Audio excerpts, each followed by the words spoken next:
Wa amma taqriruhu ala syai'i fahuwa dalilun ala jawazihi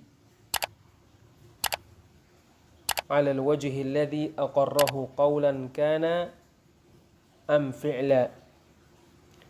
Adapun persetujuan Nabi SAW terhadap sesuatu, maka persetujuan beliau adalah dalil yang menunjukkan sesuatu yang beliau setujui itu boleh sesuai dengan yang beliau setujui, baik perkataan ataupun perbuatan. Mithalu iqrarihi 'ala al-qawli iqraruhul jariyah. Contoh persetujuan Nabi Muhammad SAW terhadap suatu perkataan adalah persetujuan beliau kepada seorang perempuan budak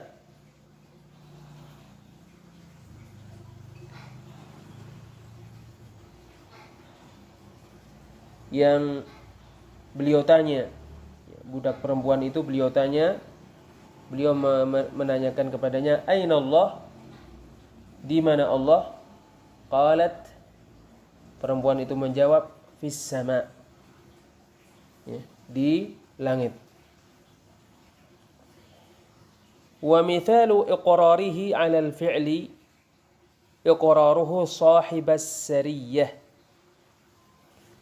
Dan contoh persetujuan Nabi Muhammad SAW terhadap suatu perbuatan adalah persetujuan beliau kepada pemimpin suatu pasukan,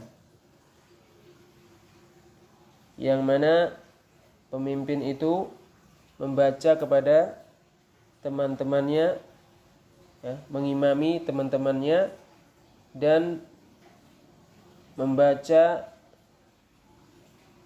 setiap selesai membaca Al-Fatihah, membaca Qul huwallahu ahad. Katakanlah dia Allah yang Maha Satu. Kemudian teman-temannya melaporkan kepada Nabi SAW. Lalu Nabi SAW bersabda, Saluhu li ayyi syai'in kana yasna'u dhalik. Tanya dia, untuk apa dia melakukan itu? Lalu mereka bertanya kepadanya, dan pemimpin pasukan itu mengatakan, li'annaha sifatur rahmani wa ana uhibbu an aqra'aha. Karena surat Al-Ikhlas di dalamnya terdapat sifat Allah yang Maha Pengasih, dan aku sangat senang, sangat cinta untuk membacanya. Maka Nabi SAW bersabda, akhbiruhu annallaha yuhibbuh. Beritakan kepadanya sesungguhnya Allah mencintainya.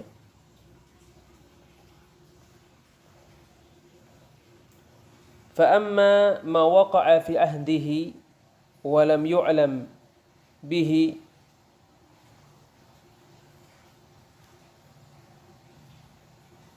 wa lam ya'lam bihi fa innahu la yunsabu ilaih.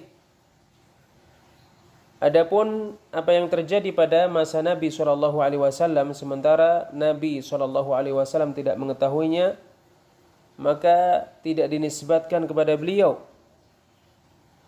Walakinnahu hujjatun liiqrarillahi lah. Tetapi ia hujjah karena Allah Subhanahu wa taala menyetujuinya.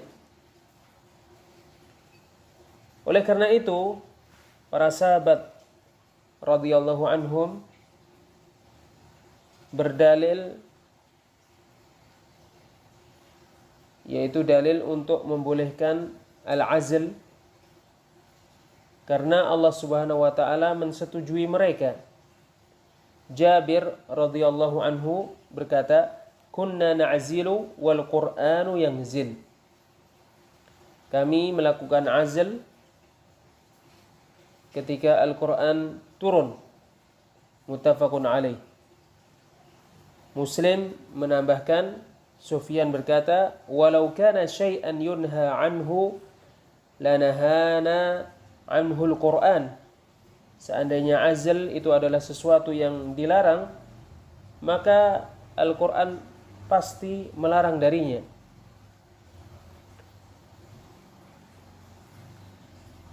Dan yang menunjukkan bahwa persetujuan Allah itu hujjah adalah sesungguhnya perbuatan-perbuatan mungkar yang disembunyikan oleh orang-orang munafik, Allah menjelaskannya dan mengingkari perbuatan mereka. Maka apabila Allah Subhanahu wa taala mendiamkan sesuatu ketika Al-Qur'an turun dan Nabi SAW tidak mengetahuinya, maka itu boleh untuk dilakukan.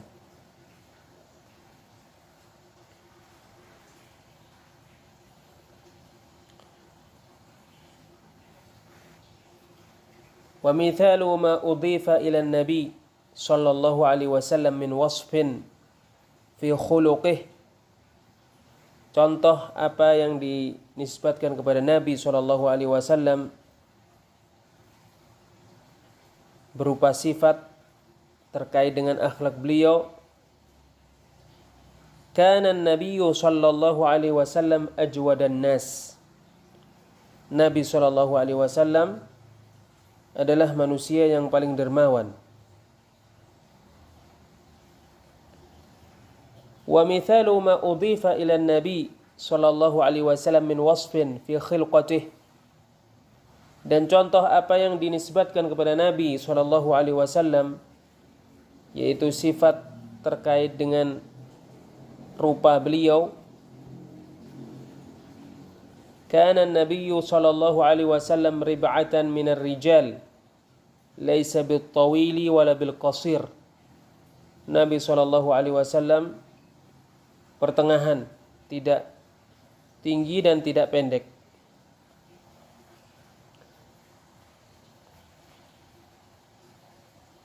Aqsamul khabari bi'tibari man yudafu ilaih.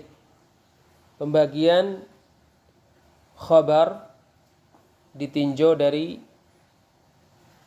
khabar itu dinisbatkan kepada siapa.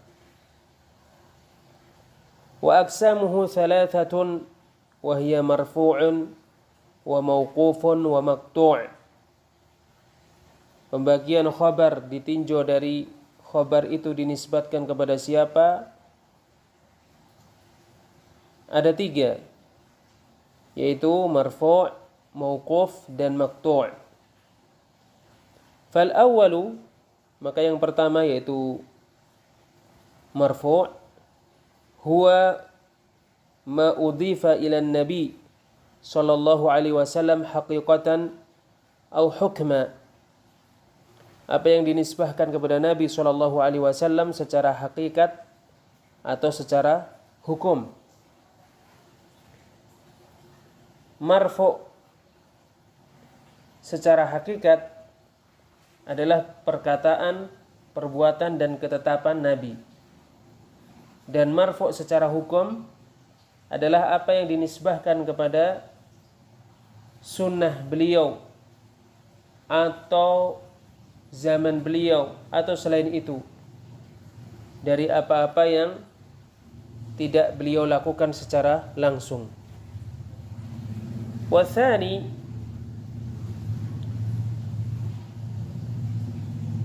sebelum kita lanjutkan yang kedua,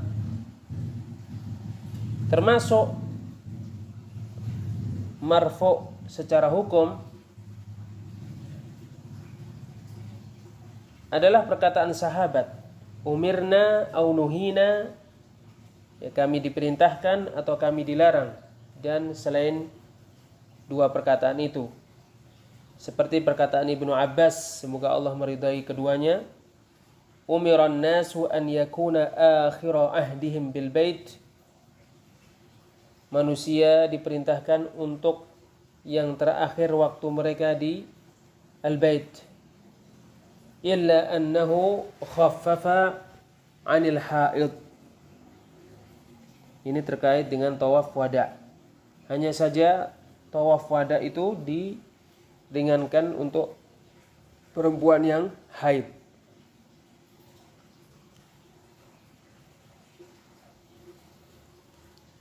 Wathani, kedua, yaitu mauquf, ma huwa ma udhifa ila sahabi, apa yang dinisbatkan kepada sahabat, walam yathbut lahu hukmur rafa', dan hukum rafa'nya tidak tetap untuknya, dia tidak dimarfu'kan.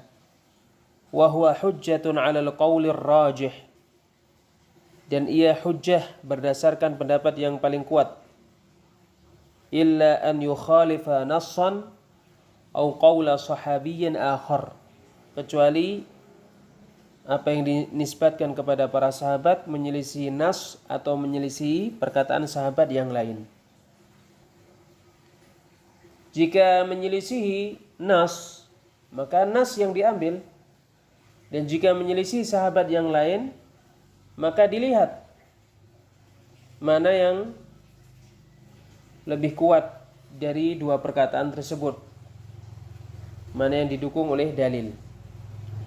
Dan sahabat artinya adalah man ijtama'a bin nabiyyi sallallahu alaihi wasallam mu'minan bihi wa mata ala dzalik, siapa saja yang berkumpul dengan Nabi sallallahu alaihi wasallam dalam keadaan beriman kepada beliau dan mati dalam keadaan iman itu.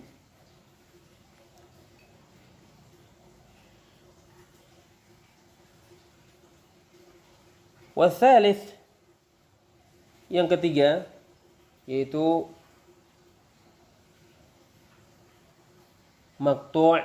Yang ketiga adalah maqtu', huwa ma udhifa ila tabi'i faman ba'dah, yaitu yang dinisbatkan kepada tabi'i lalu kepada yang setelahnya. Dan tabi'i adalah man ijtama'a bis sahabiyyi mu'minan bir rasuli sallallahu alaihi wasallam wa mata ala dzalik, yang berkumpul dengan sahabat dalam keadaan beriman kepada Rasul sallallahu alaihi wasallam dan mati dalam keadaan keimanan kepada Rasul tersebut.